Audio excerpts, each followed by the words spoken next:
నమస్తే. ఎల్ఆర్టీ వార్తలకు నమస్కారం.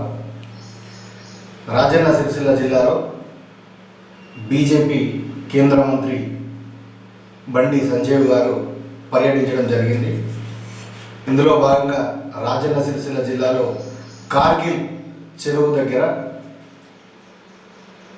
1,32,00,000తో ఆ యొక్క చెరువును పునఃప్రారంభానికి ప్రారంభించారు. ఈరోజు ఆ చెరువు 1,32,00,000తోటి సిరిసిల్లలో ఎంతో ప్రాముఖ్యం చెందిన చెరువుగా సిరిసిల్ల ప్రజలకు ఎంతో ఉపయోగపడుతుందని చెప్పని కేంద్ర మంత్రి బండి సంజీవ్ గారు కొనియాడారు. 14 ఫైనాన్స్ కింద కేంద్రం ఇస్తున్న డబ్బులను గ్రామ పంచాయతీకి మరియు సిబ్బందికి సంబంధించిన దానికి వాడుకోవాల్సిన రాష్ట్ర ప్రభుత్వం దాన్ని మళ్లించి గ్రామ పంచాయతీ నిధులను రాష్ట్ర ప్రభుత్వాలకు వాడుకుంటుందని, ఇది రాష్ట్ర ప్రభుత్వం గమనించి ఇప్పటికైనా అలాంటి ఆశలను వదులుకోవాలి.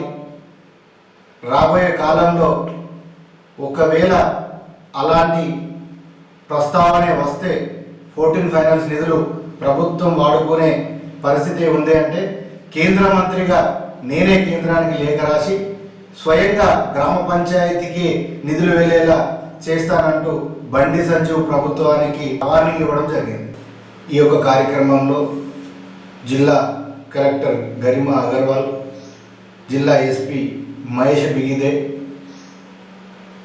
మరియు సిరిసిల్ల మున్సిపల్ చైర్మన్ జందం కళా చక్రపాణి మరియు బీజేపీ అధ్యక్షులు రొడ్డవేని గోపి మరియు కౌన్సిలర్లు, బీజేపీ నాయకులు, జిల్లాకు సంబంధించిన అధికారులు ఈ యొక్క కార్యక్రమంలో పాల్గొనడం జరిగింది.